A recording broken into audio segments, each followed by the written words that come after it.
अमरावती जिल्ह्यामध्ये लाडकी बहीण योजनेमधील 29,106 महिला संकटात तांत्रिक तपासणीमध्ये अपात्र ठरल्यामुळे महिलांचे 1,500 रुपये बंद. बालविकास विभागाने अपात्र ठरलेल्या महिलांची नावं जाहीर केली.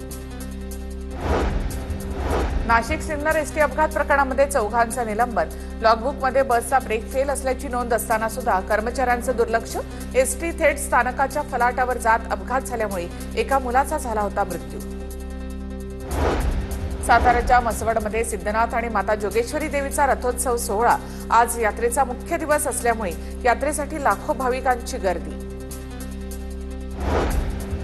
मिरजमधील कृष्णा घाटावर कार्तिक अमावस्या दीपोत्सव साजरा. 2,500 दिव्यांच्या प्रकाशाने कृष्णा घाट परिसर उजळून निघाला. घाट परिसरामधील नागरिकांकडून 25व्या वर्षीही दीपोत्सवाची परंपरा अखंड ठेवली. जळगावच्या सराफ बाजारामध्ये चांदीच्या दरामध्ये मोठी घसरण. तब्बल 6,000 रुपयांनी दर घसरले.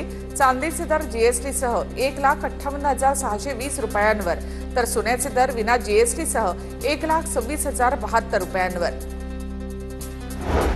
नाशिक निफाड तालुक्यामध्ये थंडीचा कडाका कायम.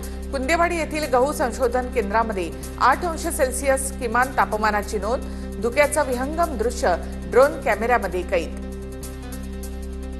नाशिकच्या तपोवनमधील वृक्षतोडीची बातमी अत्यंत दुर्दैवी. गिरीश महाजनांनी केलेलं विधान ही चेष्टा आहे का? ज्येष्ठ अभिनेते सयाजी शिंदे यांची नाशिकच्या वृक्षतोडीवर व्यक्त केली खंत.